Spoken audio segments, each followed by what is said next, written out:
என் வாயுக்கு காவல் வையும் காத்து கொள்ளுமையா. என் வாயுக்கு காவல் வையும் காத்து கொள்ளுமையா. தீயன எதையுமே நான் நாட விடாதேயும்.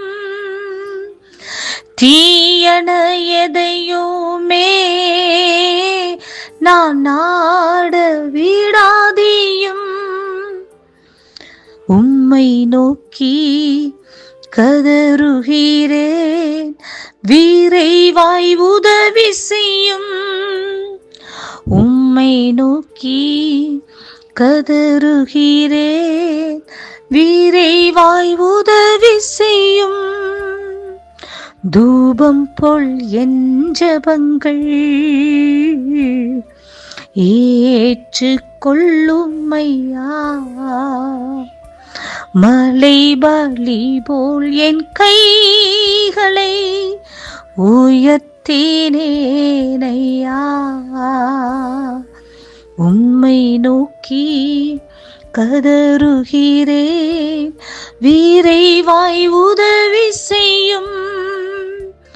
உம்மை நோக்கி கதறுகிறேன், விரைவாய் உதவி செய்யும். Praise the Lord. கர்த்தருடைய பரிசுத்த நாமத்துக்கு ஸ்தோத்திரம். யாத்திராகமம் 17வது அதிகாரம் 11வது வசனம்.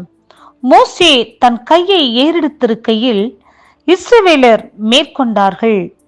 அவன் தன் கையை தாழ விடுகையில் அமலேக்கு மேற்கொண்டான். பிரியமானவர்களே, இந்த வேத சத்தியத்திலிருந்து கர்த்தர் நமக்கு சொல்லிக் கொடுக்கிறதான காரியம், மோசே தன் கைகளை ஏறெடுத்த போது 2 கரங்களையும் உயர்த்தி தேவாதி தேவனை நோக்கி ஜெபித்த போது இஸ்ரவேலர்கள் ஜெயம் எடுத்தார்கள். தன்னுடைய கையை தாழ விடும்போது அமலேக்கு மேற்கொண்டார்கள்.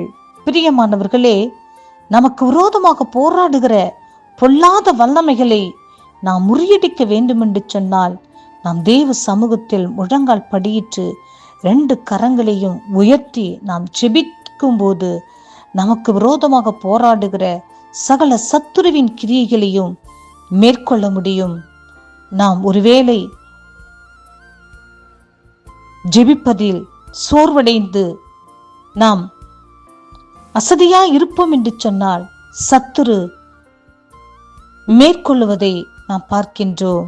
பிரியமானவர்களே, சத்துருக்களுக்கு நாம் இடம் கொடுக்காமல் நாம் ஆவியிலே உற்சாகமாக எப்பொழுதும் முழங்கால் படியிட்டு நம் கரங்களை உயர்த்தி நாம் தேவாதி தேவனை நோக்கி பார்த்து ஜெபிக்கும் போது நமக்கு விரோதமாக கிரியை செய்கிறதான பொல்லாத சத்துருக்களின் சகல கிரியைகளையும் முறியடித்து ஜெயமெடுப்போம் என்று சொல்லி விசுவாசியுங்கள். பரலோக ராஜ்யத்திற்கு பங்காளிகளாக மாறுங்கள். கர்த்தர் இந்த வார்த்தையை ஆசீர்வதிப்பாராக. ஆமென்.